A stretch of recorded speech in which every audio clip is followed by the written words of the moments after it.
ఓం శ్రీమాత్రే నమః. ఛానల్లోకి స్వాగతం అండి. ఈ వీడియోలో మనం సింహరాశి వారి గురించి ఆశ్చర్యపోయే నిజాలను తెలుసుకుందాం. మీరు నమ్మినా నమ్మకపోయినా జనవరి 10 నుంచి మీకు జరగబోయేది ఇదే. ఈ రాశి వారి చుట్టూ దేవత తిరుగుతోంది. అందుచేత త్వరలో మీరు కలలో కూడా ఊహించని సంఘటనలను చూస్తారు. మరి సింహరాశి వారి గురించి ఆశ్చర్యపోయే నిజాలు ఏమిటి?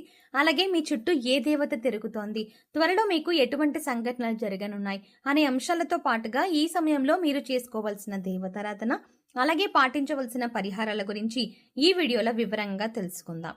కానీ అంతకంటే ముందుగా మీరు కనుక మన ఛానల్ని ఇప్పటి వరకు సబ్స్క్రైబ్ చేసుకోకపోతే సబ్స్క్రైబ్ చేసుకొని పక్కనే వచ్చిన బెల్ ఐకాన్ నొక్కి ఆల్ సెలెక్ట్ చేసుకుంటే మేము ఇలాంటి వీడియోస్ అప్లోడ్ చేయగానే ముందుగా మీకు నోటిఫికేషన్ వస్తుంది. అలాగే వీడియోని ఎక్కడా కూడా స్కిప్ చేయకుండా చివరి వరకు చూస్తేనే మేమేం చెప్తున్నా మీకు పూర్తిగా అర్థమవుతుంది. అలాగే మీ ఫ్రెండ్స్ అండ్ ఫ్యామిలీ మెంబర్స్లో సింహరాశి వారు ఎవరైనా ఉంటే వారితో మర్చిపోకుండా ఈ వీడియోని షేర్ చేసుకోండి. ఇక వివరాల్లోకి వెళ్తే ముందుగా సింహరాశి వారి గురించి చూసుకున్నట్లయితే ఈ రాశి వారు ఎక్కువగా నిజాయితీకి ప్రాధాన్యతనిస్తారు. ఉన్నది ఉన్నట్టు మాట్లాడతారు. అన్యాయాన్ని అస్సలు సహించరు. నిస్వార్థంగా ఎదుటి వారికి సహాయం చేస్తారు. ఎదుటి వారి నుంచి ఏది ఆశించరు. దయాగుణం, దానగుణం, క్షమాగుణం కలిగి ఉంటారు. కుటుంబానికి అధిక ప్రాధాన్యత ఇస్తారు.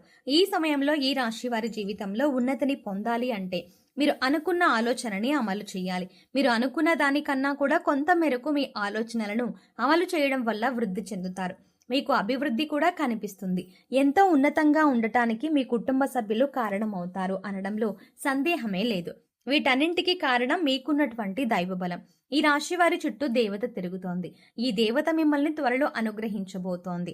అయితే ఈ దేవతను మీరు ఎలా గుర్తించాలి అనే విషయాన్ని తెలుసుకోకపోతే కనుక మీరు జీవితంలో చాలా నష్టపోతారు. ఎందుకంటే ప్రతి మనిషికి కూడా వారికి జరిగే మంచి చెడులను గమనించడానికి ప్రకృతి సహాయపడుతుంది. అంటే మీకు జరగబోయే మంచి చెడులను ప్రకృతి ఏదో ఒక రూపంలో మీకు సంకేతం ఇస్తుంది. మనం జాగ్రత్తగా గమనించినట్లయితే ప్రకృతి ద్వారా మనం ఈ సంకేతాలను తెలుసుకోవచ్చు. అయితే ఇటువంటి సంకేతాలను ప్రతి ఒక్కరూ గమనించలేరు. కానీ ఒకసారి ఆ సంఘటన జరిగిపోయిన తర్వాత అయ్యో ఆ రోజు అలా జరిగింది, నేను ఆ పని చెయ్యకుండా ఉంటే బాగుండేది అనే ఇటువంటి ఆలోచన మనం చేస్తూ ఉంటాం. అయితే ఇటువంటి సంకేతాలు మనకు తెలియకపోయినప్పటికీ కూడా దేవత మీ చుట్టూ తిరుగుతోంది అనడానికి సంకేతం ఏ విధంగా మీకు తెలుస్తుందో తెలుసుకుందాం. ఇక ఎవరైతే ఎక్కువగా దైవభక్తి కలిగి ఉంటారో అంటే నిరంతరం ఇష్టదైవ నామస్మరణ చేయడం, అలాగే ఎదుటి వాళ్ళకి ఎప్పుడూ మంచి జరగాలి అని కోరుకోవడం, కష్టాల్లో ఉన్న వారికి సాయం చేయడం, ఇటువంటి పనులు చేసేవారికి చాలా వరకు కూడా వీరికి కళల రూపంలో సంకేతం వస్తుంది. అలాగే మీకు బ్రహ్మ ముహూర్తంలో నిద్ర మెలకువ వచ్చినా కూడా ఇది ఒక శుభ సంకేతంగా చెప్పవచ్చు. అలాగే మీకు కలలో మంగళకరమైన వస్తువులు అంటే దేవీ దేవతలకు సంబంధించిన వస్తువులు కానీ లేదా మీరు గుడికి వెళ్తున్నట్టు కానీ గుడిలో ప్రసాదం తింటున్నట్టు కానీ ఇటువంటి సంఘటనలు మీరు కలలో కనిపించినా కూడా మీకు అది శుభ సంకేతంగా చెప్పవచ్చు. అంతేకాదు దేవుడి అనుగ్రహం మీ పైన ఉందని గుర్తించవచ్చు. ఇక ఈ సమయంలో మీరు అనేక రకాల సమస్యలతో బాధపడవచ్చు. కానీ మీకున్న దైవబలం కారణంగా ఆ సమస్యలన్నీ కూడా చాలా చిన్నవిగా మీకు కనిపిస్తాయి. అంటే ఎక్కువగా ఇబ్బంది పెట్టకుండా ఆ సమస్యలన్నీ తీరిపోతాయి. వీటికి గల కారణం మీకున్న దైవబలం. మీ చుట్టూ ఏదైతే దైవబలం ఉందో అది మిమ్మల్ని రక్షిస్తుంది. దానివల్ల మీకు అనేక రకాల సమస్యల నుంచి రక్షణ కలుగుతుంది. ఇక దైవం మిమ్మల్ని ఎలా రక్షిస్తుంది అంటే గనక మీకు ఎటువంటి ఆర్థిక సమస్య ఉన్నా లేదా ఆరోగ్యపరమైన సమస్య ఉన్నా లేదా మరి ఇంకేదైనా సమస్య ఉన్నా కూడా అవి పెద్దవి కాకుండా అక్కడికక్కడే పరిష్కారం దొరుకుతుంది. ఎక్కువగా మీరు ఆందోళన పడకుండా ఆ సమస్య నుంచి ఎలా బయటపడాలి అనే ఆలోచన వస్తుంది. దీనికి గల కారణం మీకున్నటువంటి దైవబలం. మీ మీద ఎటువంటి చెడు ప్రభావం లేకుండా దైవం మిమ్మల్ని కాపాడుతూ ఉంటుంది. ఆ కారణంగా మీకు మానసిక ఆనందం కలుగుతూ ఉన్నా కూడా మీ చుట్టూ దేవత ఉందని చెప్పవచ్చు. అలాగే దాన్ని ఒక సుఖ సంకేతంగా కూడా చూడవచ్చు. ఎందుకంటే ఎటువంటి కారణం లేకుండా మానసిక ఆనందం పొందడం అనేది చాలా మంచి విషయం. ప్రస్తుతం ఉన్న రోజుల్లో అనేక రకాల కారణాల వల్ల ప్రతి ఒక్కరూ ఆనందాన్ని కోల్పోయే పరిస్థితి ఏర్పడుతుంది. యాంగ్జైటీ అని, స్ట్రెస్ అని, టెన్షన్ అని ఇలా రకరకాల పేర్లతో మానసిక ఆందోళనకి గురవుతున్నారు. కానీ ఇటువంటివి లేకుండా మీరు మానసికంగా ప్రశాంతంగా ఉన్నారు అంటే దానికి గల కారణం దైవబలం. ఇక అలాగే ఇంట్లో ఎప్పుడూ కూడా పసుపు కుంకుమ యొక్క సువాసన రావడం కూడా ఒక విశేషమని చెప్పవచ్చు. అమ్మవారికి పసుపు కుంకుమ అంటే చాలా ఇష్టం. అలాగే ఎప్పుడైతే అమ్మవారు మీ ఇంట్లో తిరుగుతూ ఉంటుందో, అంటే దైవబలం ఎప్పుడైతే మిమ్మల్ని రక్షిస్తూ ఉంటుందో, అప్పుడు మీ చుట్టుపక్కలంతా కూడా పసుపు కుంకుమ యొక్క సువాసన అనేది మీకు వస్తుంది.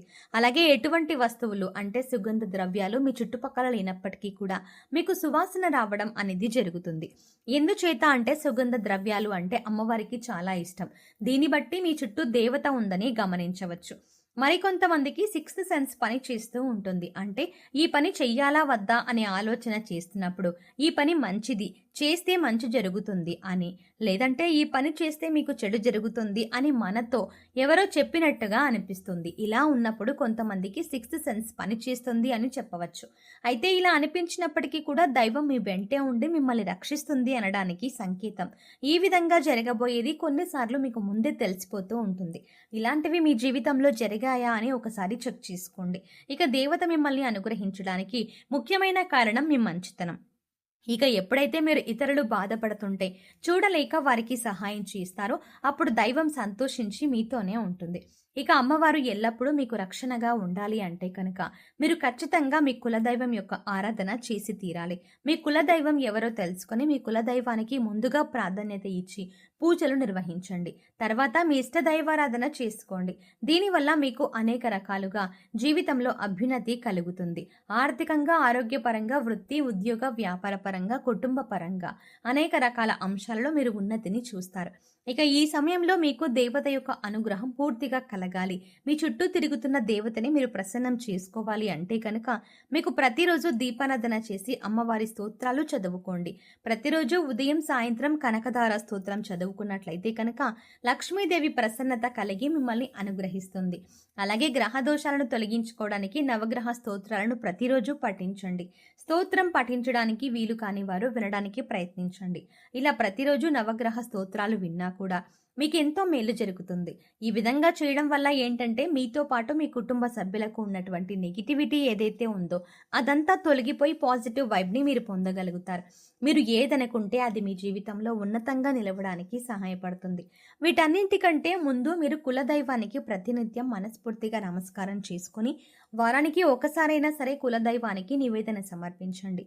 సో చూసారు కదండి, సింహరాశి వారి చుట్టూ ఏ దేవత తిరుగుతోంది, దేవత తిరుగుతుందని ఎలా గమనించాలి, ఈ సమయంలో మీరు ఎటువంటి ఫలితాలని పొందుతారు, అలాగే జీవితంలో ఉన్నతిని పొందడానికి, అలాగే దేవతను ప్రసన్నం చేసుకోవడానికి మీరు చేసుకోవలసిన దేవతారాధన, అలాగే పాటించవలసిన పరిహారాల గురించి ఈ వీడియోలో మనం వివరంగా తెలుసుకున్నాం కదా. ఈ వీడియో మీకు నచ్చినట్టయితే లైక్ చేసి మీ ఫ్రెండ్స్ అండ్ ఫ్యామిలీ మెంబర్స్లో ఎవరైనా సింహరాశి వారు ఉన్నట్లయితే వారితో మర్చిపోకుండా ఈ వీడియోని షేర్ చేసుకోండి.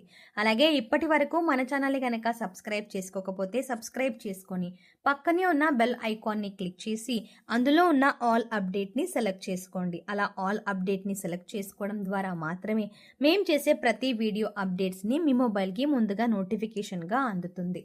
మరో చక్కటి వీడియోతో మళ్ళీ కలుద్దామండి. ఓం శ్రీమాత్రే నమః.